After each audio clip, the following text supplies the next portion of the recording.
हम आजाद हुए ही कब? मैंने कहा मतलब कहा आजादी से पहले लंदन की हुकूमत जो तय करती थी वो हमारा मुस्तकबिल होता था, फिर वॉशिंगटन की हुकूमत जो तय करती वो हमारा मुस्तकबिल होता था, अब बीजिंग तय करता है। जब हमने उस समय अपनी धरती का यूज होने दिया 1980s में। गुलामी की जंजीरें अगर हमने कभी तोड़ी हैं तो 1947 में तोड़ी हैं। चलो भाई,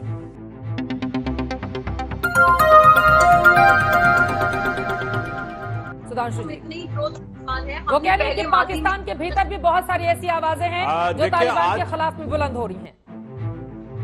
बिल्कुल हो रही है, प्रोटेस्ट हो रहे हैं इधर। यहाँ पर देखिए हकीकत तो यह है कि पाकिस्तान का जो आवाम है, जो पाकिस्तान की जनता है, उसका तो आज तक कभी हित हुआ ही नहीं। मतलब मैं एक पाकिस्तानी थिंकर का कोट कर रहा हूं जिसने अमेरिका में मुझसे कहा था, नाम लेने की यहां जरूरत नहीं है। उनसे पूछा मैंने कि इतने साल की आजादी के बाद आपको क्या लगता है, पार्टीशन के बाद आपने क्या हासिल किया?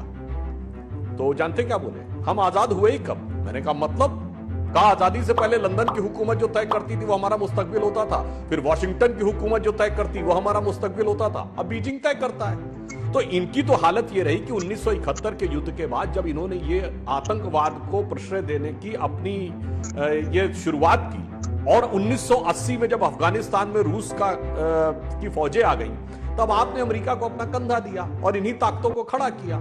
आज चाइना आपका यूज करना चाह रहा है, तो मेरे भाई मैं कहना चाहता हूं कब तक यूज होते रहेंगे आप? आपको असली आजादी कभी मिली ही नहीं, और आपने बाहर से किसी से लड़ाई लड़के जीती ही नहीं, केवल अपने लोगों के ऊपर करते रहे। कभी ईस्ट पाकिस्तान के बंगालियों के ऊपर, कभी बलूचियों के ऊपर, तो कभी पख्तूनों के ऊपर, तो कभी सिंधियों के ऊपर, कभी मुहाजिरों के ऊपर। तो आपको यह सोचना होगा कि आज जिस मुकाम पे आज आप आके खड़े हो गए। और अंत में एक बात कह दूं, ये बात हम नहीं कह रहे हैं, जैसे मोरा आलम जी ने कहा कि हम लोग इस तरह की बात करें। जनरल मुशर्रफ ने अपनी किताब में लिखा, वो आपके प्रेसिडेंट रहे, कि हमारी बहुत बड़ी गलती थी जब हमने उस समय अपनी धरती का यूज होने दिया 1980s में। अब इसके बाद क्या कहने को रह जाता है? सब कुछ तो साफ है मोना आलम। मैंने कुछ और कहा है क्या? मैं यही कह रही हूँ कि पास्ट में इस तरह की चीजें हुई हैं, लेकिन अगर आप उसको आज के साथ जोड़ने की कोशिश करें तो करंट टाइम्स में इनका कोई ताल्लुक नहीं। अरे आपके प्रधानमंत्री बोल रहे हैं भाई, आपके प्रधानमंत्री बोल रहे हैं। प्रधानमंत्री की आवाज तो एक मुल्क की आवाज होती है ना, और प्रधानमंत्री बोल रहे हैं इस तरह की भाषा।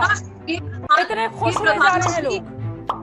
फॉरेन मिनिस्ट्री प्रधानमंत्री की कैबिनेट है, उन्हीं की कैबिनेट का एक सबसे बड़ा मेंबर जो हमारा फॉरेन मिनिस्टर है, उन्होंने टीटीपी के लिए खत लिखा है कि टीटीपी के बारे में एक्शन ले। उनको इंडिया फंड करता है। गुलामी की जंजीरें अगर हमने कभी तोड़ी हैं तो 1947 में तोड़ी हैं, जब भारत के साथ हमने जिस गुलामी में हमें जकड़ा हुआ था उस चीज से हमने जान छुड़ाई है।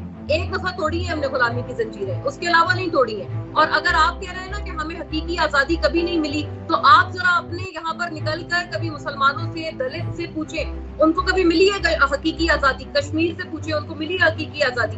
ये देखिए, अगर इस तरह से आप हमारे ऊपर बात करेंगे तो मैं भी आप पे बहुत सारी कर सकती हूँ। तो मैं सिर्फ टॉपिक पे स्टिक करना चाहती हूँ। तो जवाब भी सुन लीजिए सुधांशु त्रिवेदी जी, वो आपको कश्मीर याद दिला रही हैं, और देश के भीतर भी बहुत। जवाब सुन लीजिए ना मोना आलम, अब सवाल खड़े करते हैं। जी जरूर सुनाइए। देखिए आपने कहा कि आजादी की बात, पहली बात तो आपको मुस्लिमों की बात करनी हो तो मैं फिर आपको सिर्फ यही कोट किए देता हूं कि सिर्फ किसी भारत के व्यक्ति ने नहीं कहा ना, बीजेपी के व्यक्ति ने कहा। मार्क टेली बहुत बड़े पत्रकार हुए बीबीसी के, जो 26 साल हिंदुस्तान में रहे, उन्होंने 22 सितंबर 2019 को द इक्वेटर मैगजीन में लिखा है कि हिंदुस्तान के मुसलमान सबसे लकीएस्ट हैं। They are the luckiest. क्यों?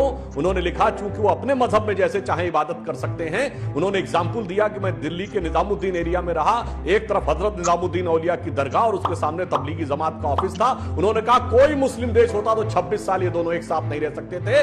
ये इसलिए हिंदुस्तान के मुसलमान सबसे लकी हैं कि वो यहां पर रह सकते हैं। अब ये बताइए, हमारे जमाने में जहां सूफी मजारें होती थी, सूफियों के 4 सिलसिले थे, नक्शबंदी, सोहरावर्दी, चिश्ती और कादरी। आज कितने बचे कश्मीर में? कितने बचे अफगानिस्तान में? और कितने बचे पाकिस्तान में? बताइए। सब कुछ तो खत्म हो गया।